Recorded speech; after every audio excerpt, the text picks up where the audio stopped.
بسم اللہ الرحمن الرحیم۔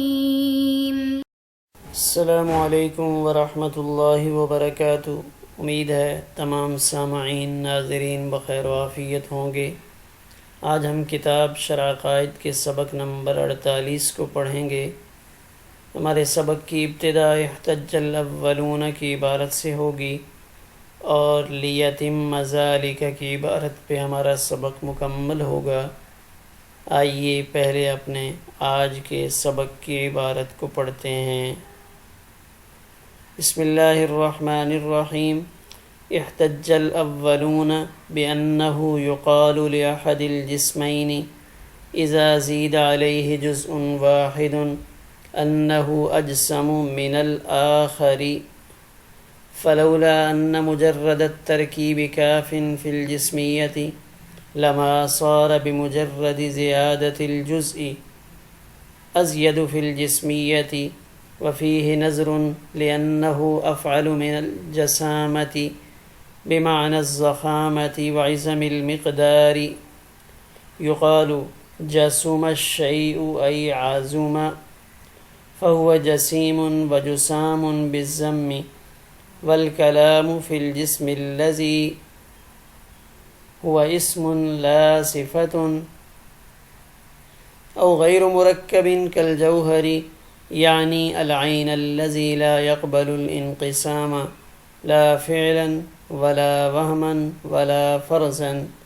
وهو الجزء الذي لا يتجزأ، ولم يقل وهو الجوهر احترازا عن ورود المنع، بأن ما لا يتركب لا ينحصر عقلا في الجوهر بمعنى الجزء الذي لا يتجزأ، بل لا بد من إبطال الهيولى والصورة والعقل والنفوس المجردة ليتم ذلك۔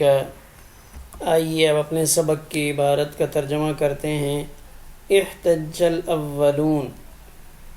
تو دلیل میں پیش کیا قول اول کے قائلین نے، یعنی وہ جو جسم کے دو جز سے مرکب ہونے کے قائل تھے، انہوں نے دلیل کے طور پہ پیش کیا اس بات کو کہ دو مساوی جسموں میں سے جب اس پر ایک جز زیادہ ہو جائے، لأحد الجسمین اذا زید علیہ جزء واحد، تو اس کو کہا جاتا ہے کہ یہ انہ اجسم من الآخر، کہ یہ دوسرے جسم سے اجسم ہے، یعنی بڑا ہے یا زیادہ جسم والا ہے۔ فلولا ان مجرد الترکیب کاف فی الجسمیت، تو اگر محض ترکیب جسمیت میں کافی نہ ہوتی تو وہ لما سارا نہ ہوتا ایک جز کی زیادتی کی وجہ سے جسمیت میں دوسرے سے زیادہ۔ وفیہ نظر، اور اس دلیل میں نظر ہے، اس لیے کہ وہ اجسم اس میں تفضیل ہے اس جسامت سے جو ضخامت اور مقدار کے زیادہ ہونے کے معنی میں ہے۔ اور بولا جاتا ہے، یعنی عرب کہتے ہیں جاسوم الشیء ای عازوم، جاسوم الشیء کہ شے جسم والی ہو گئی یعنی بڑی ہو گئی، تو فہو جسیم و جسام، ضمہ کے ساتھ بھی بولا جاتا ہے۔ والکلام، اور ہماری گفتگو اس جسم کے بارے میں ہے جو کہ اسم ہے، لا صفت، نہ کہ صفت، او غیر مرکب، یا وہ جو قائم بالذات ہے غیر مرکب ہوگا، کل جوہری، جیسے جوہر، یعنی وہ عین جو انقسام کو قبول نہ کرے، لا فعلا، نہ فعلا، نہ وہما ولا فرزا، اور نہ فرزا، وَهُوَ الْجُزْءُ الَّذِي لَا يَتَجَزَّأُ، اور وہ جزء لا يتجزا ہے، یعنی وہ جز ہے جس کی تقسیم نہیں ہوتی۔ وَلَمْ يَقُلْ، اور ماتن نے نہیں کہا وَهُوَ الْجَوْهَرُ، یعنی ماتن نے جوہر کا لفظ نہیں بولا احترازاً عن ورود المنع، اس اعتراض کے وارد ہونے سے بچنے کے لیے کہ وہ عین جو مرکب نہ ہو، بأن ما لا یترکب، وہ عین جو مرکب نہ ہو، وہ عقلاً جوہر بمعنی جزء لا یتجزا میں منحصر نہیں، بل لا بد، بلکہ ضروری ہے حیولہ صورت اور عقول اور نفوس مجردہ کو باطل کرنا تاکہ یہ حصر تام ہو جائے۔ آئیے اب اپنے سبق کی کچھ تشریح دیکھتے ہیں۔ سب سے پہلے وہ گروہ جنہوں نے جسم کے لیے 2 جز کافی بتائے تھے، ان کی دلیل کو ذکر کیا ہے کہ اگر 2 ایسے مرکب مجموعے ہوں جن میں سے ہر ایک مجموعہ 2 جز سے مرکب ہو، 2 مجموعے ہمارے سامنے رکھے ہوئے ہیں اور ہر مجموعے میں پہلے سے 2 جز موجود ہیں۔ اب اگر ان میں سے ایک مجموعے پر ایک جز بڑھا دیا جائے، یعنی ایک طرف ہم ایک جز زیادہ کر دیں، ایک میں 2 ہو جائیں اور ایک میں 3، تو اب اس 3 والے کو 2 والے کے مقابلے میں اجسم بمعنی زائد فی الجسمیت کہا جائے گا۔ اس کا مطلب یہ نکلا کہ نفس جسمیت کا تحقق 2 جز سے ہو گیا تھا، یعنی جب ان دونوں کے 2 جز تھے تو جسم بن چکا تھا۔ اس تیسرے جز سے جسمیت میں زیادتی ہوئی ہے،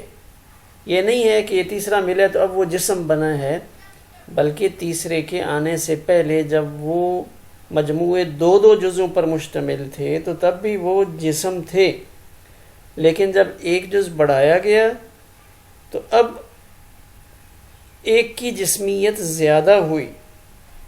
لہذا اس سے معلوم ہوا کہ جب 2 جز کسی مجموعے کے اندر موجود ہوں تو وہ 2 جز اس کی جسمیت کے لیے کافی ہیں۔ اب اگر اس مجموعے کا مقابلہ کسی دوسرے مجموعے سے ہو اور اس میں بھی 2 جز ہوں، تو اب اگر ایک جز بڑھ جاتا ہے تو اس مجموعے کے لیے اجسم کا لفظ کہا جاتا ہے۔ ففیہ نظر، شارح فرماتے ہیں کہ یہ جو دلیل پہلے گروہ نے پیش کی ہے یہ دلیل محل نظر ہے، کیونکہ اجسم یہ جسومہ سے مشتق نہیں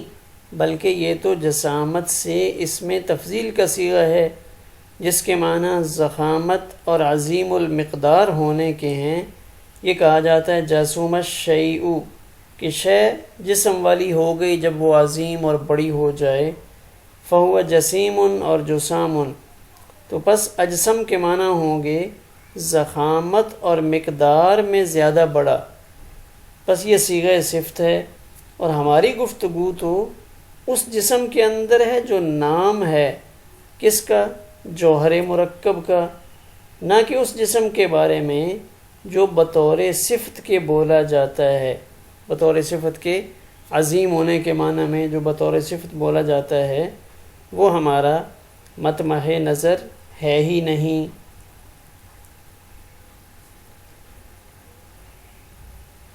یا خلاصہ کلام کے طور پہ ہم یہ کہہ سکتے ہیں کہ ہماری گفتگو اس جسم کے بارے میں ہے جو اس میں ذات ہے، اس میں صفت نہیں۔ عین کی دوسری قسم او غیر مرکبن سے بیان کی ہے جس کا نام جوہر ہے۔ جوہر سے مراد جوہر فرد ہے، جس کو عربی میں جزء لا یتجزا اور انگلش میں ایٹم کہتے ہیں۔ متکلمین کے نزدیک جوہر فرد یعنی جزء لا یتجزا کا وجود ہے، اور اجسام طبعیہ ایسے ہی اجزاء سے مرکب ہوتے ہیں، یعنی فلاسفہ کے نزدیک جسم حیولہ اور صورت سے مرکب ہوتا ہے، جبکہ متکلمین کے نزدیک جسم کا وجود جزء لا یتجزا کی ترکیب سے ہوتا ہے۔ وَلَمْ يَقُلْ وَهُوَ الْجَوْهَرُ، یہاں ایک سوال مقدر کا جواب دیا ہے۔ سوال یہ ہے کہ متکلمین کے نزدیک جو عین ہے وہ جسم اور جوہر میں منحصر ہے، یعنی وہ عین یا جسم ہوگی یا جوہر ہوگی، کیونکہ وہ دو حال سے خالی نہیں ہے، یا تو مرکب ہوگا یا غیر مرکب ہوگا۔ مرکب ہو تو اس کو جسم کہتے ہیں، اور مرکب نہ ہو تو اس کو جوہر کہتے ہیں۔ تو ماتن نے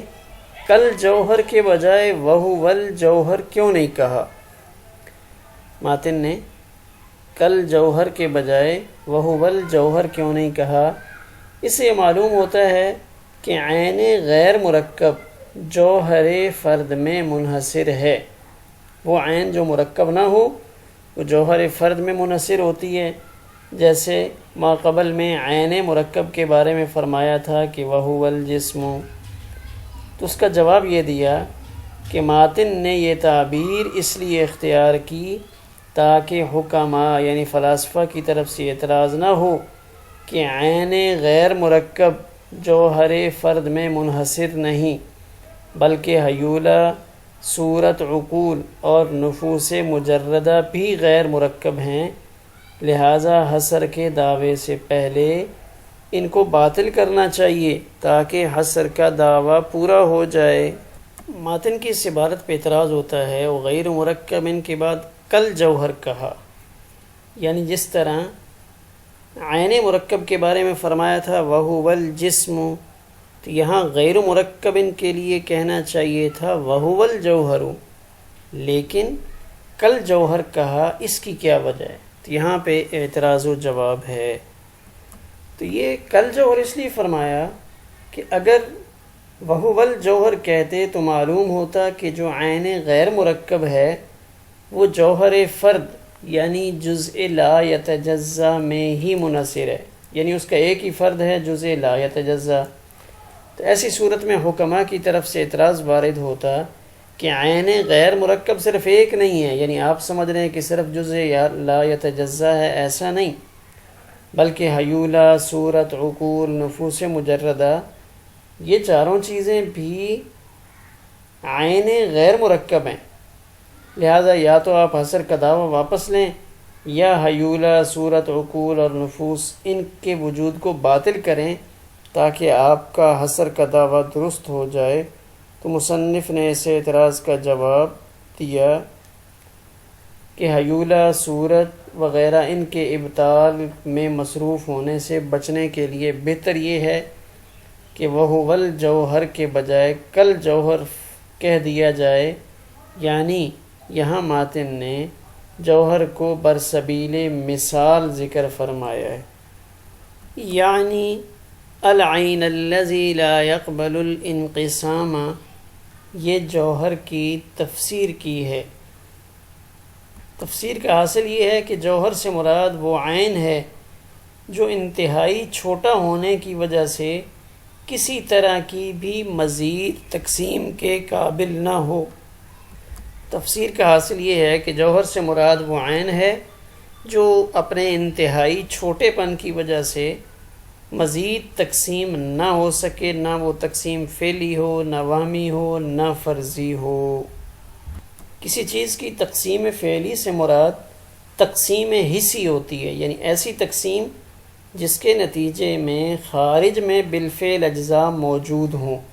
مثلا اگر یہ تقسیم ایک دھاری دار آلے سے کی ہوئی ہوگی تو اس تقسیم کو تقسیم قطعی کہیں گے کہ کاٹ کر تقسیم کی ہے،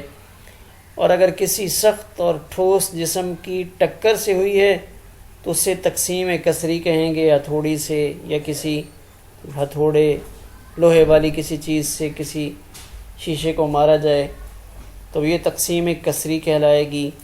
اور اگر جھٹکا دینے سے ہوئی ہے تو یہ تقسیم خرقی کہلائے گی، جیسے کپڑا پھٹ جاتا ہے۔ اس سے معلوم ہوا کہ تقسیم فعلی ان تینوں قسم کی تقسیمات کو شامل ہے، چاہے وہ تقسیم قطعی ہو، چاہے وہ تقسیم کسری ہو، چاہے وہ تقسیم خرقی ہو۔ کیوں کہ ان تینوں تقسیمات کے نتیجے میں خارج میں بالفعل اجزاء کا وجود ہوتا ہے، اس لیے تقسیم فعلی کی نفی سے ان تین قسم کی تقسیمات کی نفی ہوئی۔ اور اگر تقسیم کے نتیجے میں خارج میں بالفعل اجزاء کا وجود نہ ہو تو وہ تقسیم وہمی اور فرضی ہوتی ہے، تقسیم وہمی قوت واہمہ کی مدد سے ہوتی ہے، اور تقسیم فرضی یہ تقسیم عقلی کو کہتے ہیں۔ تقسیم وہمی اور فرضی کے درمیان فرق یہ ہے کہ تقسیم وہمی چونکہ قوت واہمہ کا فعل ہے اور قوت واہمہ جسمانی ہے، اور قوائے جسمانیہ کے افعال متناہی ہوتے ہیں، کہیں انتہا ہو جاتی ہے، اس بنا پر تقسیم وہمی متناہی ہوتی ہے۔ اس کے مقابلے میں تقسیم عقلی غیر متناہی ہے کہ عقل کسی چیز کی تقسیم کرتے کرتے کسی ایسی حد پر نہیں پہنچے گی جہاں اس کو بریک لگانا ممکن ہو، کہ وہاں اس شے کی مزید تقسیم نہ ہو سکتی ہو۔ عقل کے لیے ایسی کوئی رکاوٹ نہیں ہے، لہذا یہ فرق تقسیم عقلی اور تقسیم وہمی کے درمیان ہے، لیکن بعض لوگوں نے اس فرق کو واضح نہیں کیا یا اس کو پسند نہیں کیا۔ لیتم ذالک، اس ذالک کا مشار الیہ حصر مذکور ہے، یعنی جس حصر کا پیچھے ذکر ہوا ہے، ذالک سے اس حصر کی طرف اشارہ ہے۔ ہمارا آج کا سبق اسی پر مکمل ہوا۔